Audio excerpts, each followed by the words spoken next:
Welcome to Poor Man's. Thought I'd do my first talkie and walk you through my layout and where I'm up to. First we'll start off with some newly acquired locomotive and rolling stock.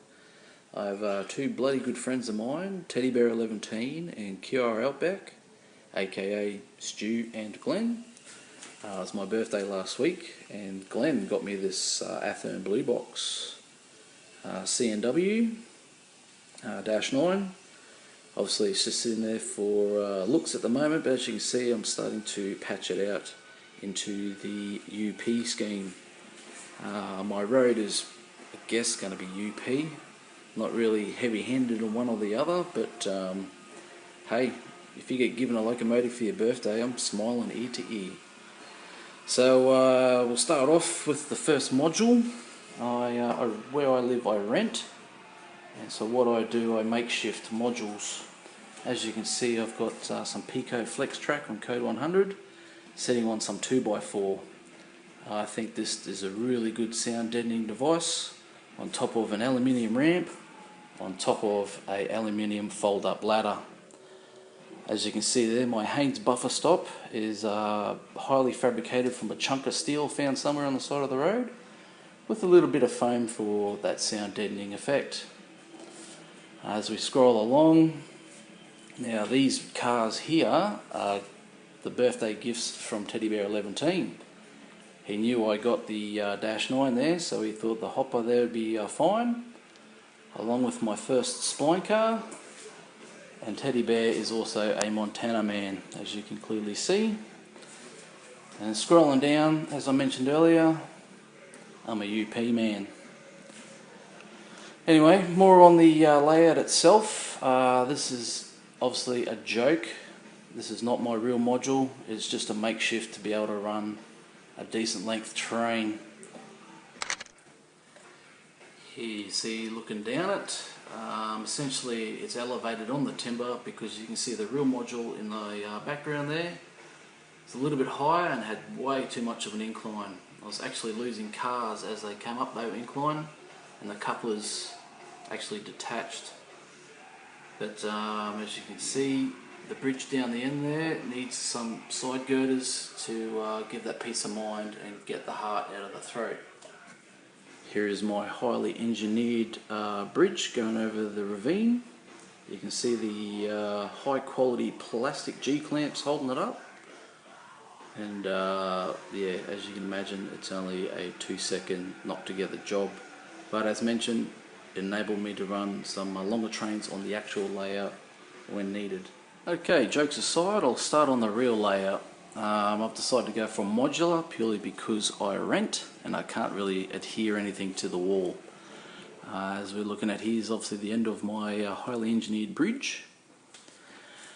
And I use Pico code 100 throughout the whole layout purely because of budget, and obviously it's easy to work with. My modules are 2 foot wide and the lengths obviously vary depending on the size of where I'm living. Right now, as you can see, there's sort of a double main peeling around to the edge there, and if I can pan this thing nice and smoothly, I can show you my start of my yard. Now obviously where that maintenance away car currently is sitting is a scratch built pair of number 8s using fast track templates and tooling. I don't have the template for the track itself, but I use the paper templates, as you can see underneath the track there, to give myself a guide. In the foreground you can see the yard, and obviously some Pico Haynes buffers, and we'll just keep scrolling along. Now what I have to operate the turnouts or crossover is a silver button right here, and I'm running Tam Valley gear, be it the Frog Juices and the Octopus 3 servo drivers. Very handy thing, big fan. And that's the first instalment that I've done on it. Now if I obviously just skate along a little bit further, there's a bump in the road there. This is the first module, which I believe is about 7 foot long. Alright, here's the first join that we have from module to module. Just pan it gently. You can see I've cut the track there. I use a razor saw, I believe it's an Atlas one I currently have.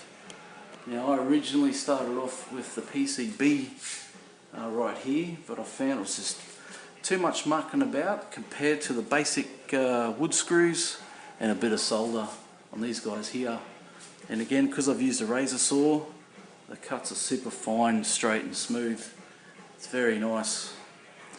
Now moving on to the second module, this one is I believe about 8 foot in length. And this is obviously the start of all the turnouts. Now what we see here is a bit of a 6-inch gap. The foam in the foreground here is going to be essentially concrete with some drain pipage. And obviously got a little bit of plastic girders that are just sitting there for now. But the reason why I've got that there is because I did an 8 foot length table, but unfortunately the plyboard that I had was 7.5 foot length.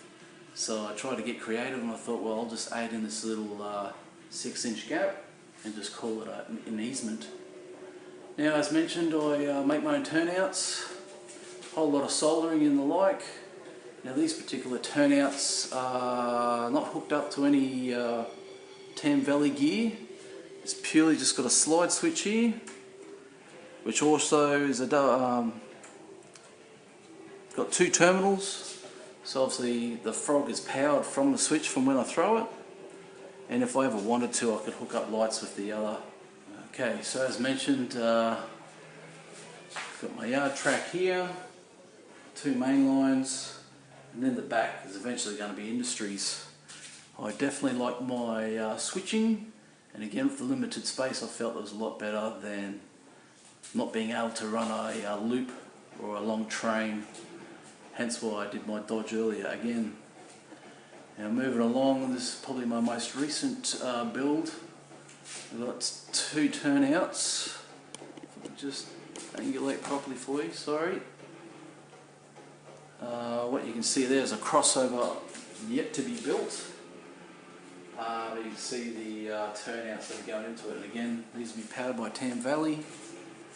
And that'll obviously give me access to my industries when I do get to them. In the foreground tracks here, both these tracks here are going into an engine facility further down, which obviously is a lot of work to be done for detailing. Now what you see in this button right here is actually my programming track button. I've got some insulated rail joiners here. I'll just push that button in, and that gives me my programming track, which is about a length of track there. Looking towards the crossovers here, now these were the very first turnouts I made, and if you look up close, and I won't, it shows. Compared to my earlier ones, obviously practice is perfect.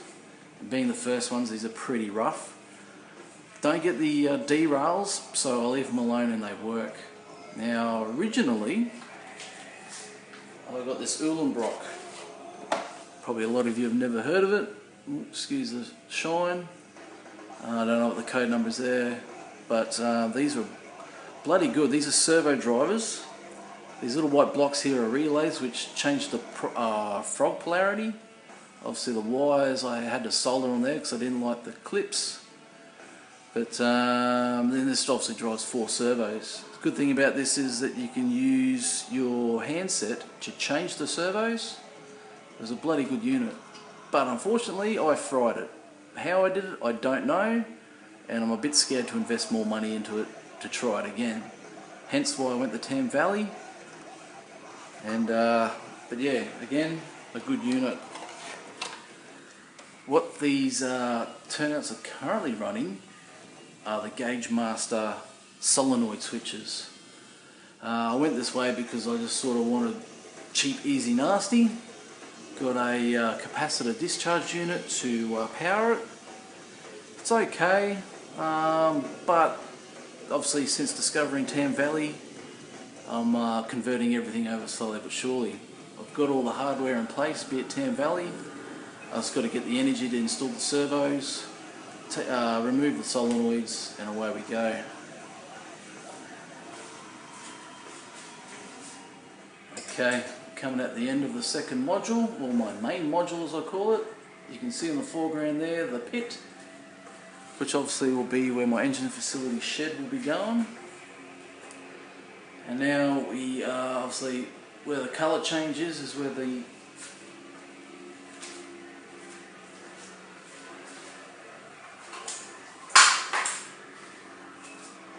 second module starts. Again, got the cut track, and I've started a elevation of just under 2%, just to give it a bit of a scene break in the foreground of what I have here, which is going to be a little grain elevator. Obviously a lot of work to come. Done a little bit of weathering on it, nothing hardcore, but obviously one of those one-day jobs. Just running a real basic 2-track there. You can see the module just ends there. This is only a 5-foot length table. And in the background there, just got a little Proto 2000 unit with my 2 track cleaning cars. Now these are both homemade. And when I say homemade, not the cars themselves, but the equipment that's underneath it. If I can just quickly show you. This front car here, there's a bit of metal, bit of cork. It's just a basic cleaner. And the one in the background here, I'll just tape it off all together really. See if I can pop him out. There we go. Oh, it's a rubber band. Alright, I don't know if you can see that. It's just a bit of round metal glued on some nuts to hold the pin in place. And I did have a rubber band there to keep the cloth on. And obviously I wet this down with either alcohol or currently using inox. That just wets the track. As you can see, it does a half decent job. But again, that's that. As a whole, that's about it for the layout. Not much to show, as I mentioned. In regards to the paint, well, I'm a dabbler. If I see something shiny, I'll have a go at it, and I'll get bored 5 minutes later, and I'll move on to something else. Probably why I got so many half unfinished jobs. But outside of that, this is my layout as a whole. Apologies if this is pretty ordinary for anyone to watch or painful, but for me, yeah, it's my first one, so probably a bit of nerves are kicking in also. Mind the mess under the layout, but there we go. As a whole, I believe this table is probably about 15 feet long. Also, correction, the 3 tables from wall to wall. And also I'll show you a photo. There's missing a leg right in the foreground there where that gondola is. The reason that is because this is a garage and my missus brings her car in and she likes to park close. So yeah, prevention's better than a cure, as they say. Alright, thank you very much.